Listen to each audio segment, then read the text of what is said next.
feel like I'm losing my mind. Is everybody in the world blind? Please, Lord, give me a sign, a sign. I feel like I'm losing my mind. Is everybody in the world blind? Please, Lord, give me a sign, a sign. I wanna be the greatest. Everybody on the fake shit. I look around and feel like everybody is the fakest. I make this every day and I'm impatient, hoping one day I blow up from the basement. Statement, the top is so vacant. I don't hear shit that I think is amazing. Waiting for my day when I'm playing sold out shows for 1,000 faces. Hey, give me that crown, get in my way and to be put down. It ain't your place, all this my town. If I want that shit, then I'll get it right now. I'm losing it, the noose it fits, I'm losing shit. A stupid myth, you choose to live or choose to dip. You choose to fight or lose your grip and lose a gift. Oh, I feel like I'm losing my mind. Is everybody in the world blind?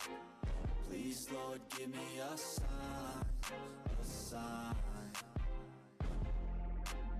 I feel like I'm losing my mind. Is everybody in the world blind? Please, Lord, give me a sign, a sign. yeah. There's no mercy in this world, just hunger-thirsty persons in different versions. Each new update, that shit worsens. Why? Pull back the curtain and you'll see the different vermin. We all have different burdens that all seem to cause disturbance. Yo, so do me a favor, don't treat me like a neighbor. Don't need the different flavors of your problems just to savor. I've got my own issues, I need a comb to get through. Don't need to groan with you, just go get your own tissue. I feel like I'm losing my mind. Is everybody in the world blind? Please, Lord, give me a sign, a sign. I feel like I'm losing my mind.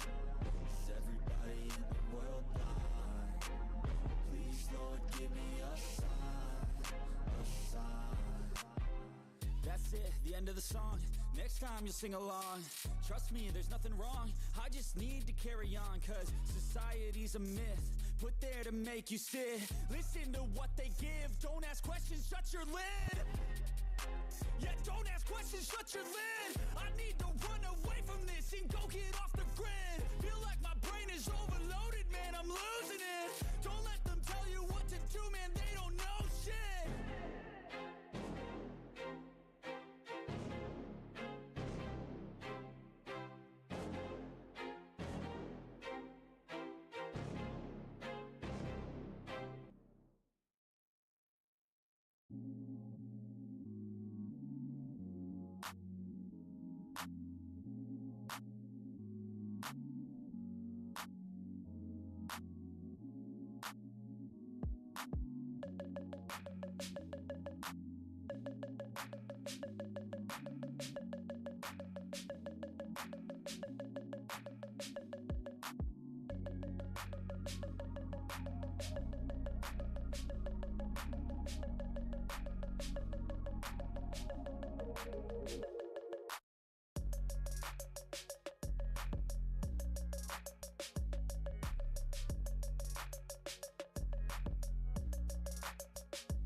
Hello, hello, hello, everyone. How's it going?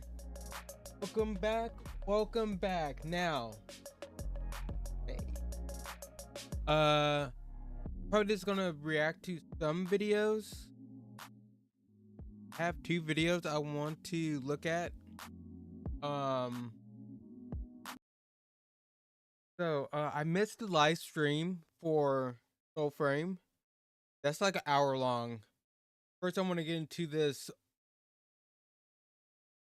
Arc Raiders. So, our good friend here, Force Gaming. I really like him a lot, and I like some of his opinions. I don't agree with everyone all the time, but for the majority, okay. So got to play Arc Raiders. I know a few people who already played Arc Raiders stuff, and pretty sure on Steam you can try to get access to it. So yeah, I just want to see how the game is, because it's an action shooter, which Personally, I'm really starting to enjoy Extraction. No, I haven't played Tarkov, but I have played a lot of Delta. I actually really like it. So I want to see. I want to see this.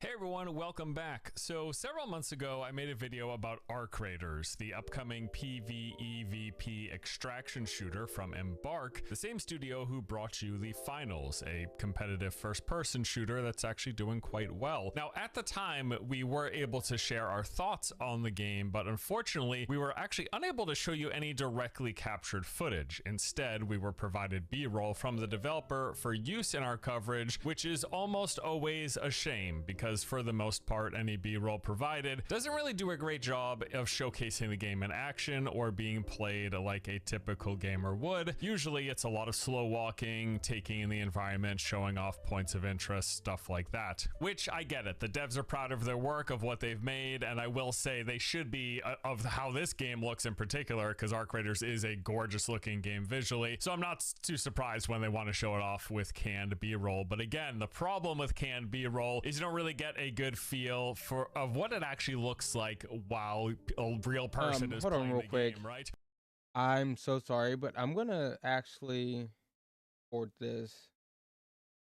Better quality. Hey everyone, welcome back. So several months ago, I made a video about Arc Raiders, the upcoming PvEVP extraction shooter from Embark, the same studio who brought you the Finals, a competitive first-person shooter that's actually doing quite well. Now, at the time, we were able to share our thoughts on the game, but unfortunately, we were actually unable to show you any directly captured footage. Instead, we were provided B-roll from the developer for use in our coverage, which is almost always a shame because for the most part, any B-roll provided doesn't really do a great job of showcasing the game in action or being played like a typical gamer would. Usually it's a lot of slow walking, taking in the environment, showing off points of interest, stuff like that, which I get it. The devs are proud of their work, of what they've made, and I will say they should be of how this game looks in particular, because Arc Raiders is a gorgeous looking game visually, so I'm not too surprised when they want to show it off with canned B-roll. But again, the problem with canned B-roll is you don't really get a good feel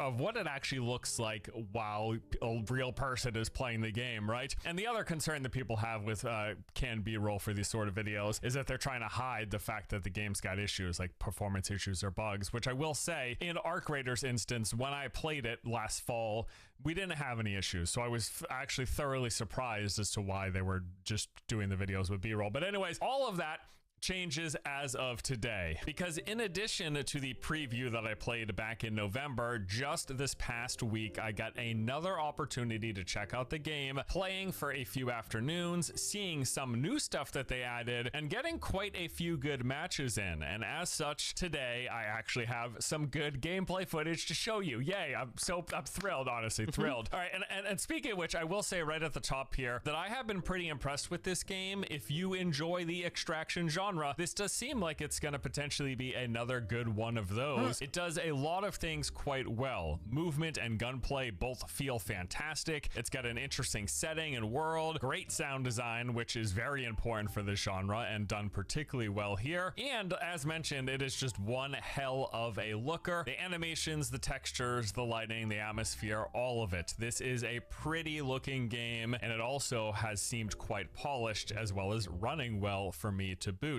Now, if you don't like extraction PvEVP shooters, none of that stuff will probably matter. But if you do, yes, this is looking like a good one. I'm going to save my tangent about the fact that this changed from a looter shooter when it was initially announced a few years back into...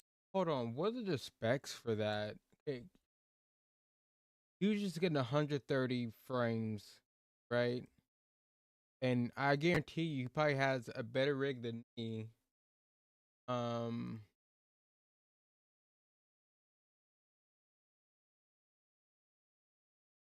Let's see what we... How was your day? Oh, so they don't have the specs yet.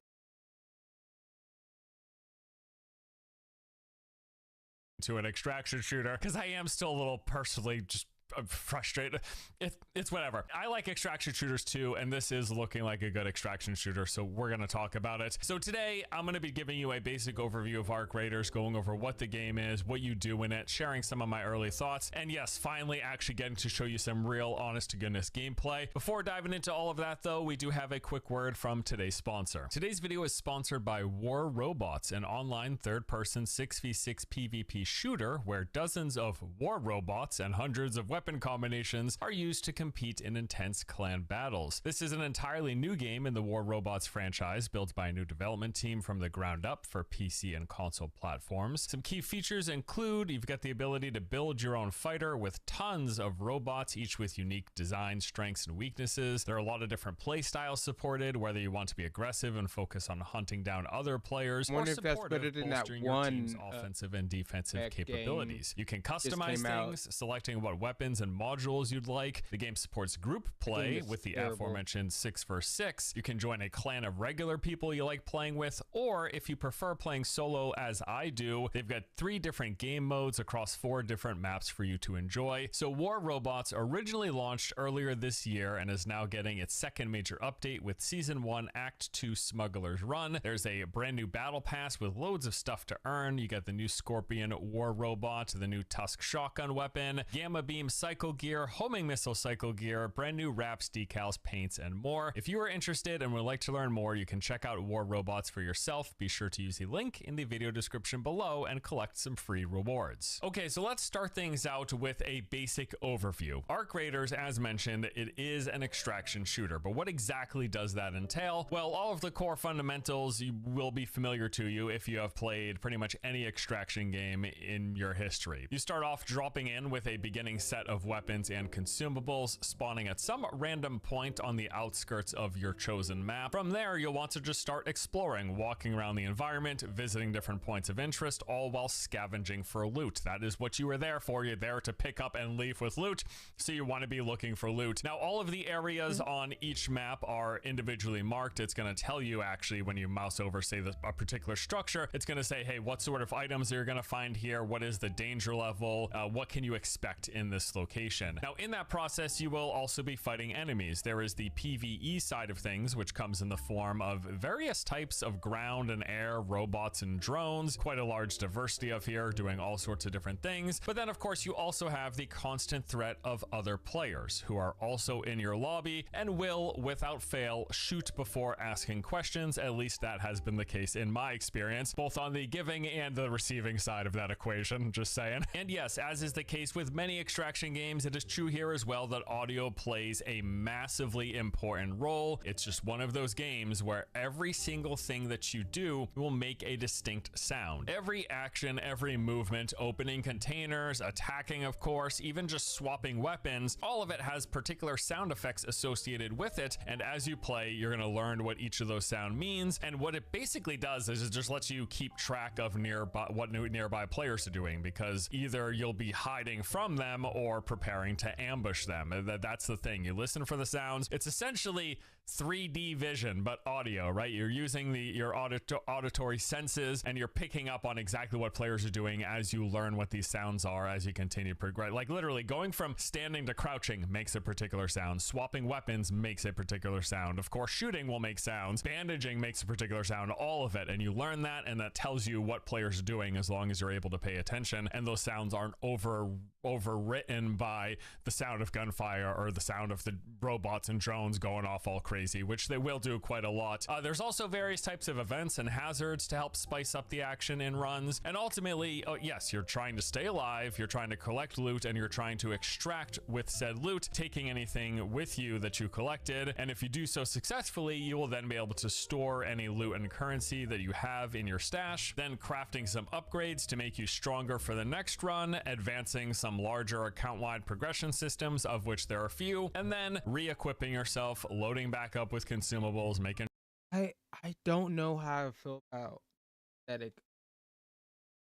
I get like it's supposed to be like kind of like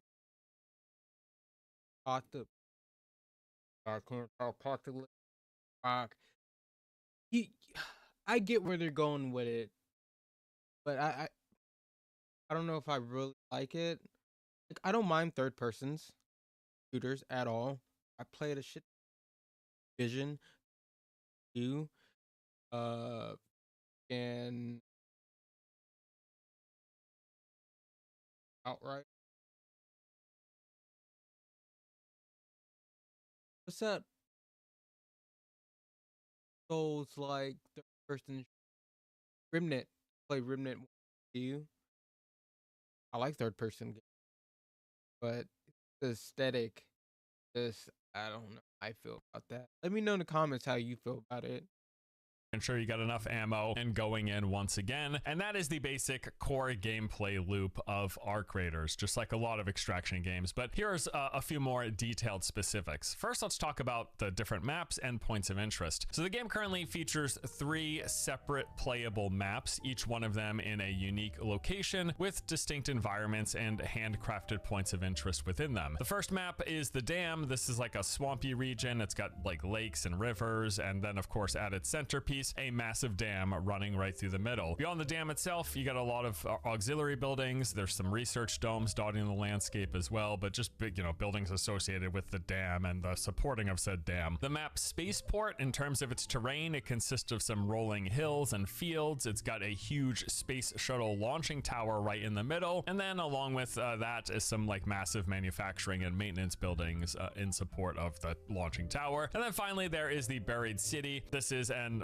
abandoned city in the desert that's been partially buried by sand. Much of it has been buried by sand. It has many of the expected city structures, things like a train station, there's a residential district, you got the library, town hall, and even a hospital. Now, all of the maps, I will say, are fairly decently sized. I think the buried city is the smallest of it, but it's like small and compact with a lot more verticality, and just everything's kind of jam-packed into a tighter square footage. And as mentioned, they're all rather unique from each other. There's lots of big multi-level buildings in every map. They make great use of vertical space across the board, with there being a multitude of ways as well to approach any situation due to that vertical space. Whether you're trying to get an angle on another team, or hide from a massive robot, or just get into and out of a building that you're looking for loot in, there's a lot of agency in terms of moving around these spaces. Many entrances and exits at various levels. The game even has a zip line in it that you can set up wherever you want, which helps play into the moving through this highly vertical environment. Now, beyond the basic terrain as well as random structures, each map, as mentioned, also contains several distinct named points of interest. These will all be associated with the map's theming and location. They can also be highlighted as you have your map pulled up, and this is going to tell you basic details about the area. For example, it'll say what category of a building is it, so whether that's going to be raider, tech, mechanical, industrial, etc. Each of these categories coincide with specific types of resources and items that you're going to find there, and those resources and items you're farming to craft things as well as to fuel the out-of-game progression systems. It's also going to tell you the current arc presence on any of those points of interest, and this will be rated from low to medium up to high. These are color-coded as well, and it all just translates to how many arc PvE enemies are in the area. The higher the presence, the more numerous and deadly of enemy types you're going to encounter. These named points of interest also play into the game's questing system, as you're going to be tasked with heading to specific locations, retrieving some sort of an item, or finding a particular type of loot and bringing it back to the out-of-game NPCs. And then some of the bigger points of interest are also going to have these specialty locked rooms, where if you happen to acquire the key card for said room, it's going to let you get in, and you are rewarded with some rare loot and typically some nice weapons in there as well. There's also quite a few dynamic events. These will happen on all of the maps, things to keep an eye out for. So you got regular occurring events like the drop pods falling from the sky. You're going to see these coming in. They make a lot of noise, and then when they drop to the ground, you can go break them open essentially. However, doing so takes forever and also makes quite a lot of noise, but if you manage to get into it successfully and loot it, you get some high rarity resources in there that are very valuable. There's also a lot of environmental noise generating things on all of the maps. Like, you got groups of birds that if you fly too close to, they're gonna flock away. That makes some noise. You got security cameras that if they spot you, they're gonna set off an alarm. That makes some noise, of course. And all of these things things are just ways of alerting other players to your presence. So it's things you're going to want to try to avoid setting off yourself. But if you see them set off, head towards it because there's some players over there. And then of course you've got the weather, and this actually plays a pretty big role as well. Some days it's going to be clear, some days it'll be overcast, but other times you're going to have these rainstorms, and this is it really impacts the gameplay. It goes all the way to like thunderstorm level. There's also day-night cycle in the game, and all of this has pretty drastic implications on visibility along with audio clarity. Like if you're in torrential downpours and a thunderstorm happening, you can't hear anything outside. Basically, you're only going to be able to start picking up on audio clues once you get inside. And I think that's just a nice way of them mixing up the formula and changing things from run to run. And then of course, lastly, being an extraction game, every map, it has extraction points. These are in set locations. Several of these are on every single map. You pull up your map, they will be marked. It's going to have a countdown timer as well that tells you how much longer you Wait, isn't one of the maps or something on like in a desert or something? Let me know if I'm wrong. I'm not 100% sure. I don't know too much about this game, but it'd be really cool if you had like sandstorms that pass through, because I just imagine like maybe you're stuck somewhere or you want to move to a different area and a sandstorm comes through and you can be like, hey, let's move with the sandstorm, and that'd be really cool.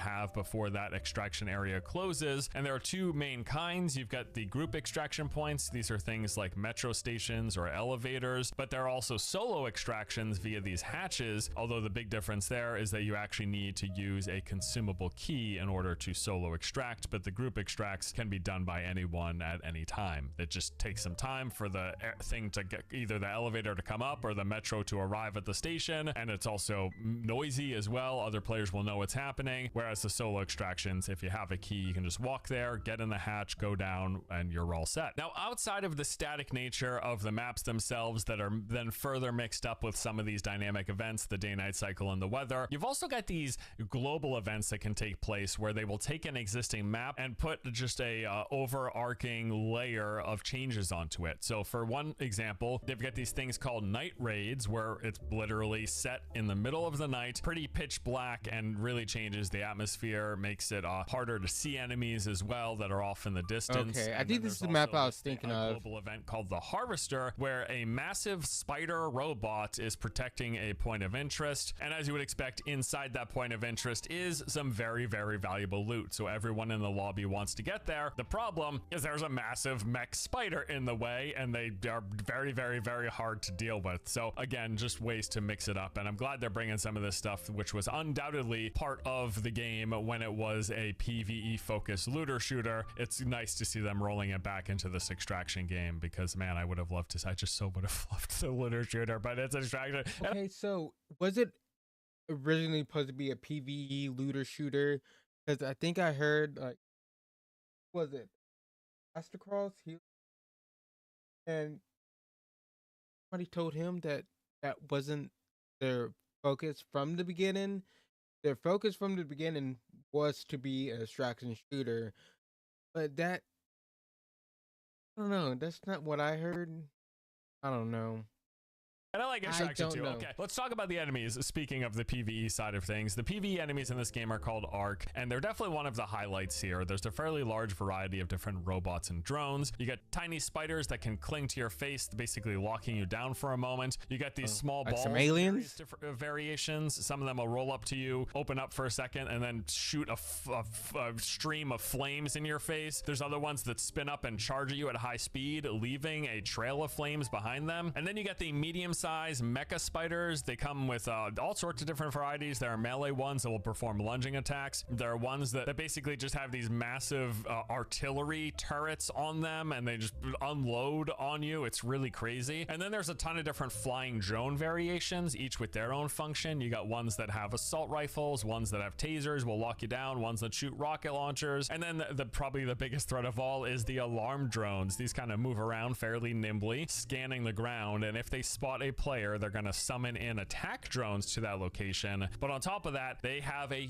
large alarm that makes a crap ton of noise, and that's going to tell players in the area, there's another person over here, you should head on over. And even setting aside the fact that this is a full-on PvP loot-driven game, the PvE arc enemies alone are quite dangerous. Like, even just the tiny spiders clinging to your face can be a problem, because if there's another robot in the area, while the spiders got you CC'd for a few seconds until you pull it off, the other robot can just be continuously attacking you. And then you've got the big spiders and the security drones, both of which will make your life a nightmare. But really, beyond that, there's just the simple fact that anytime you fight any arc enemies, any of the PvE, you're making a lot of noise. Your guns make a lot of noise, they make a lot of beeping and booping, as well as their guns make a lot of noise. And all of this will alert other players that you are engaged with the PvE. And it gets to the point where basically whenever you have a PvE fight, there is going to be a PvP fight following shortly after. You can count on it. In fact, anytime in all of our time that we've played this game, anytime we have fought any of the arc bots, the PvE, for more than a handful of seconds, another team would roll up less than a minute later. A fact that, mind you, you could take advantage of yourself. You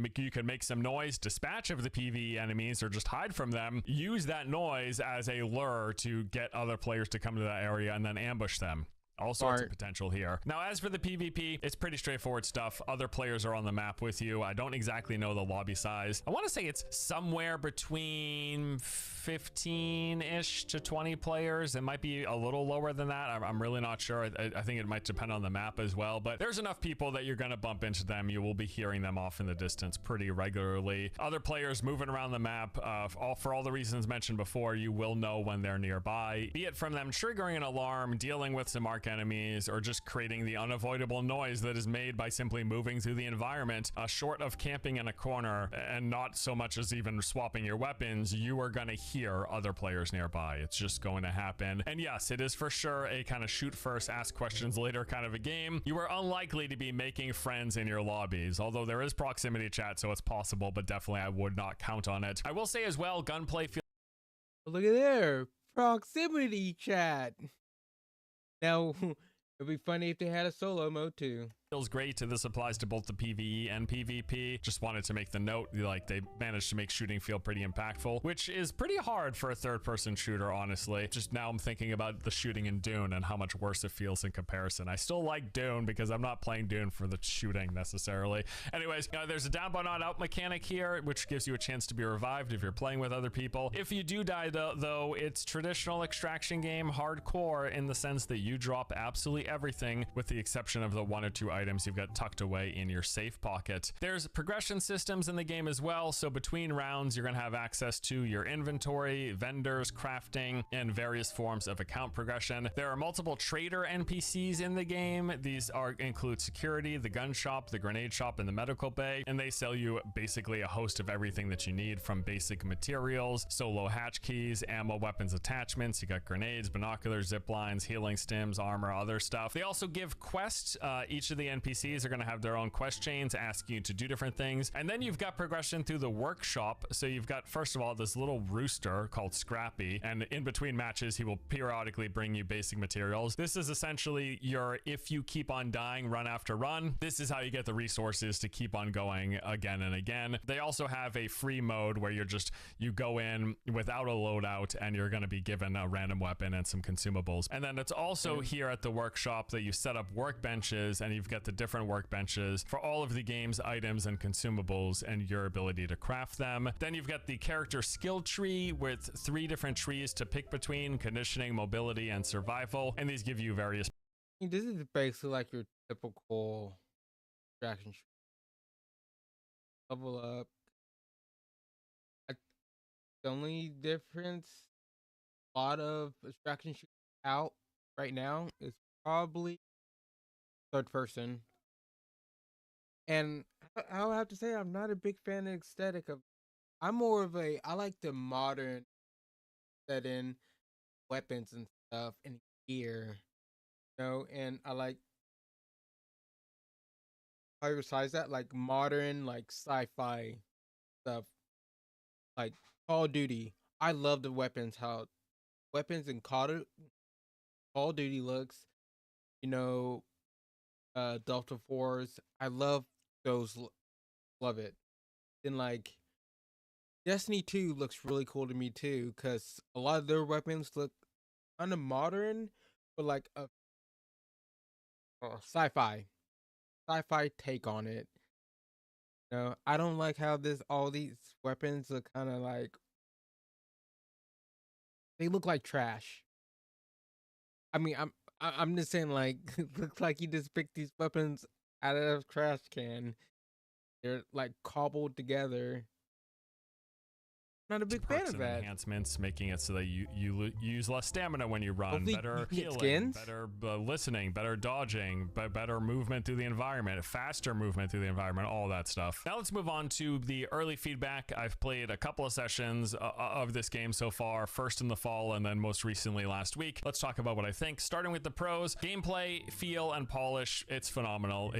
Moving around the environment, shooting, the whole thing feels really good. I've been really impressed. It's just it feels good to play this game. Not much else to say other than that. Also, as I've already said, and you have likely seen yourself in the footage here, the visuals in this game are jaw-dropping, honestly, is how I put it. This game just looks phenomenal. I said this in the past, but it definitely bears repeating. On many occasions, I found myself like pausing just to look around. I was that impressed with how good the lighting and environments were, and that's in a PvP game. I don't do that very often in a PvP game, but man, this game it looks really great. Performance has been awesome for me as well. It ran pretty flawlessly, perfectly smooth frame rates. I think I had a consistent 120 FPS the entire time I played. That goes a long way for me, with the caveat, of course, that I do have a pretty high-end machine, so keep that in mind. Sound.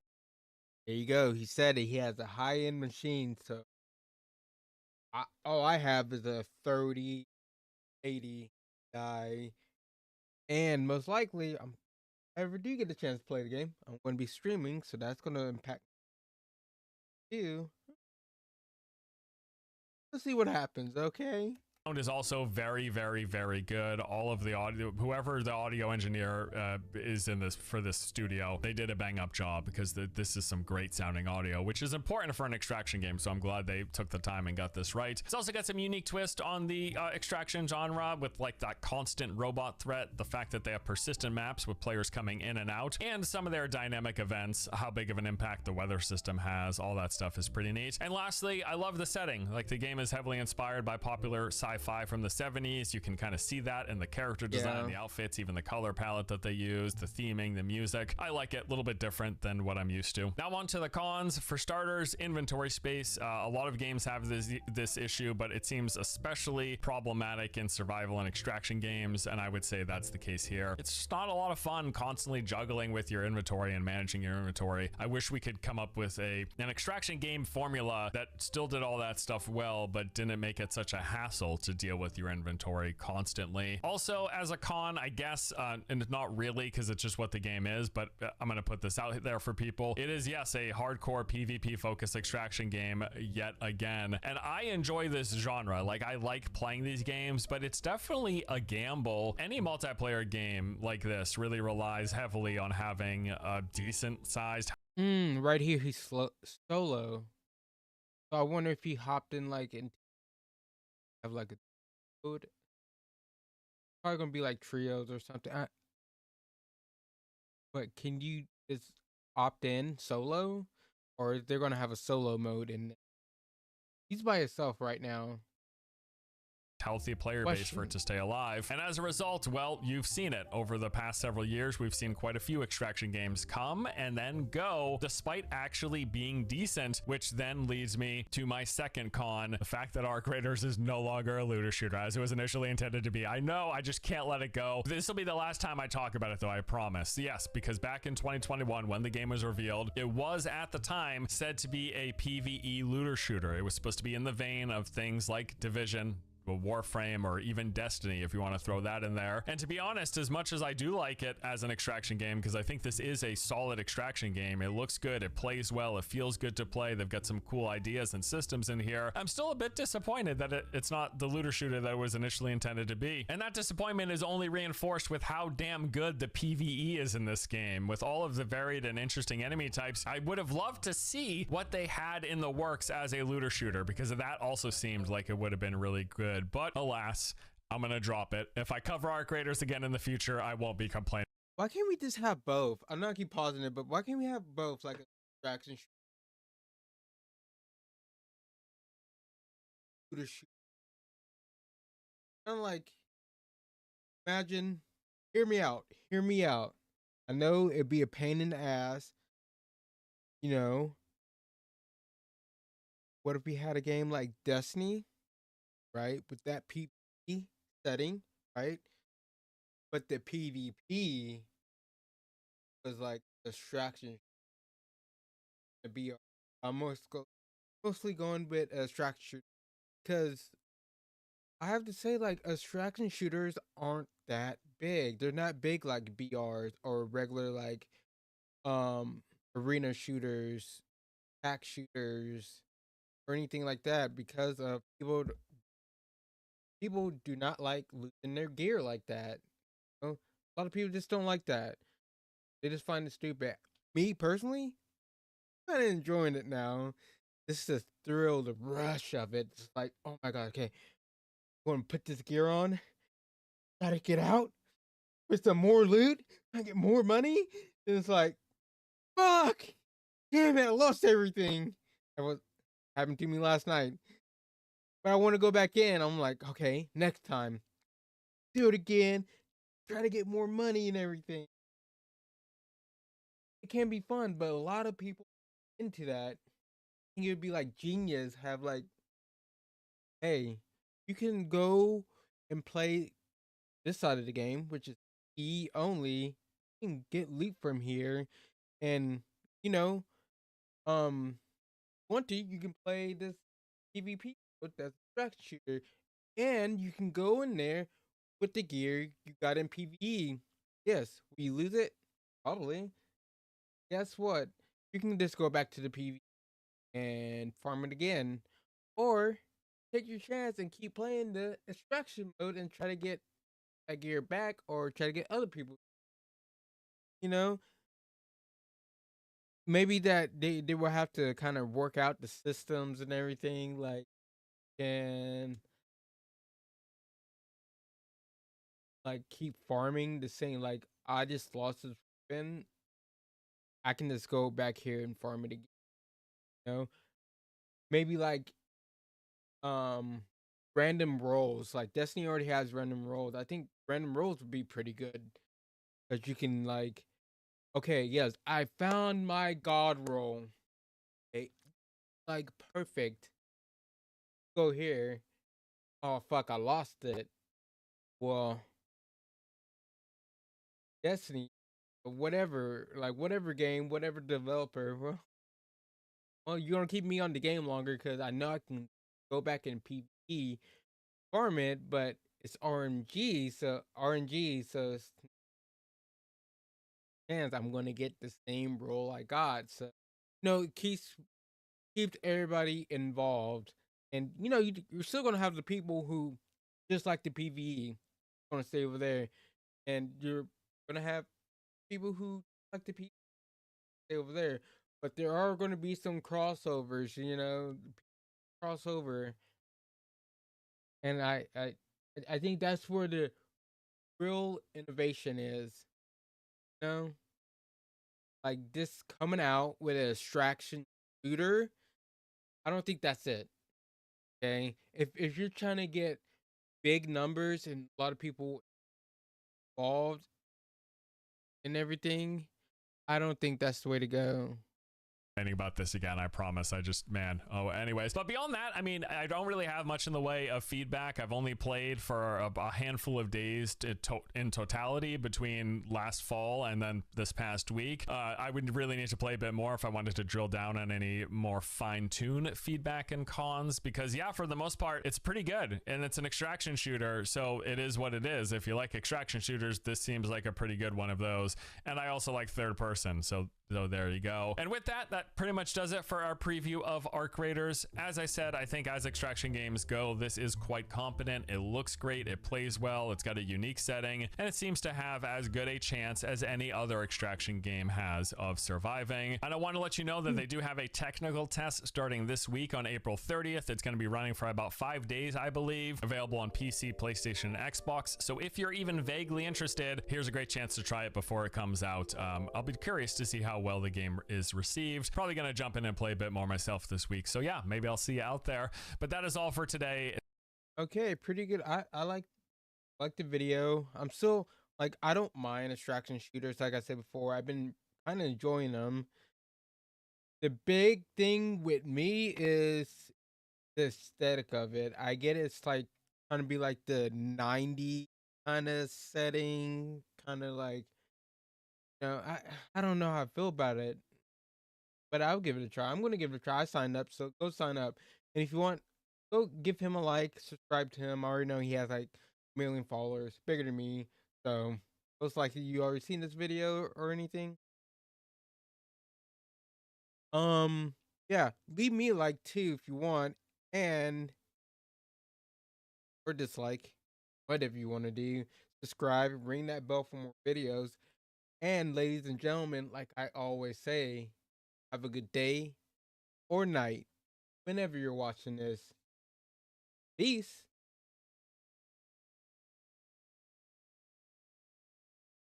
All right. So we have SoulFrame. Oh my gosh. All right, let's just get into it, I guess. Twitch drops.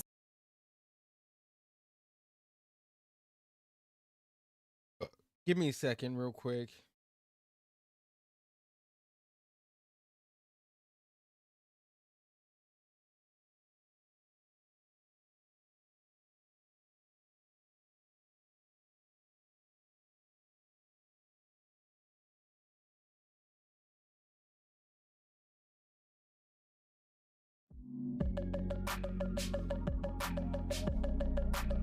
We're just gonna chill out, hang out for a second.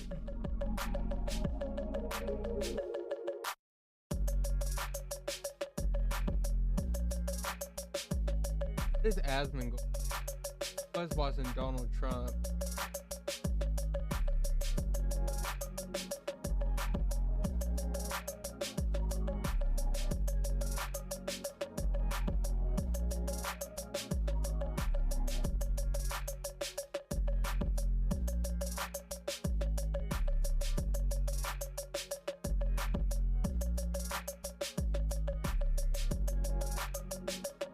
Wait, is this a blip?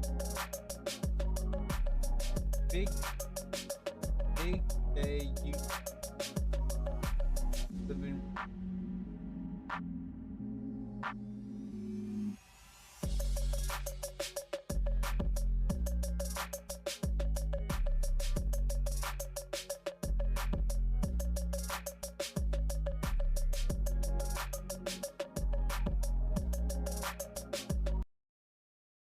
What game is this?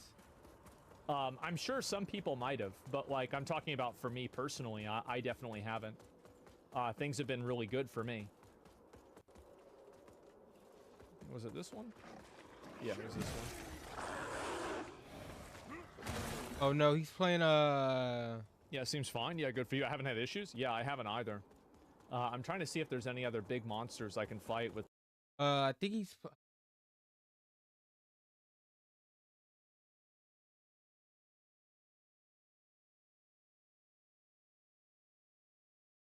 Lords of the Fallen.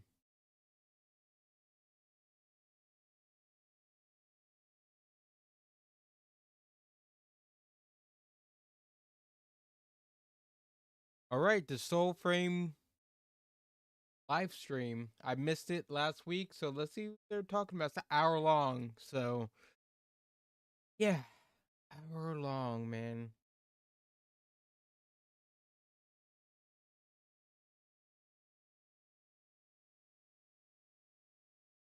We're live. Hi. Are we live? I hope so. Is this working? We're troubleshooting. We can't see anything. Welcome to SoulFrame DevStream 7. Yes. Hi, everyone. We are here I from the see lots of outdoors. chats flying by. Oh, there we are. Yep, there we are. It worked. We've got a cozy little campfire We here. made it here, pending internet. Why does and their mic sound like that? and We've got, yeah, it's calling for rain. We're here for now. Wait, is that me? Open.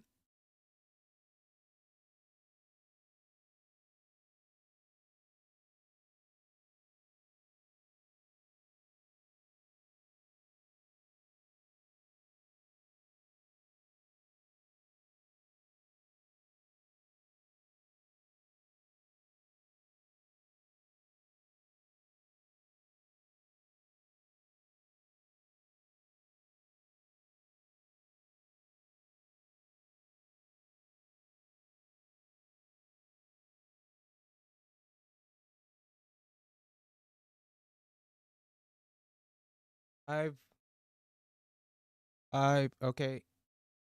What is okay? I've never had this happen before.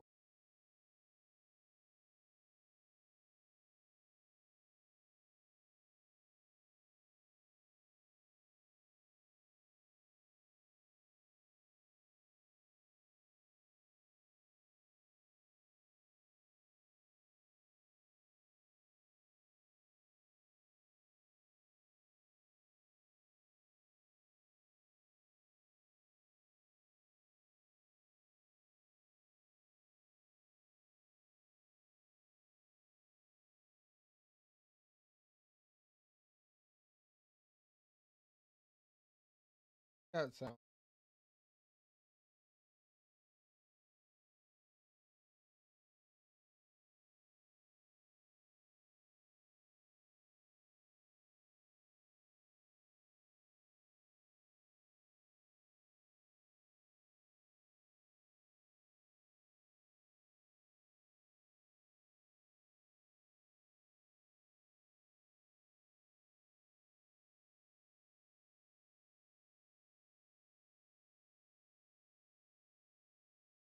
Wants me to.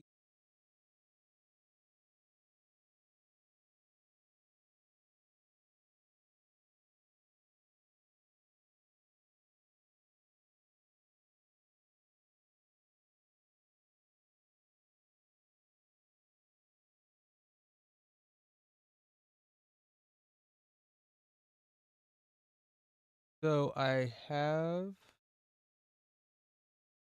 There's only a few things I can change, like why I'm on stream and audio. Not one of them.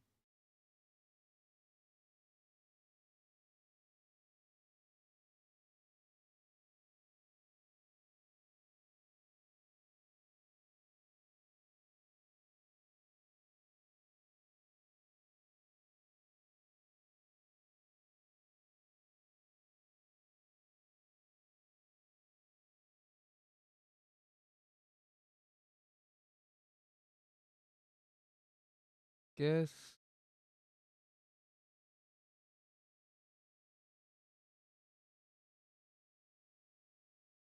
Maybe if I turn it down a little bit. Or I'm gonna have to end the stream. Well, restart the stream. Some thunder.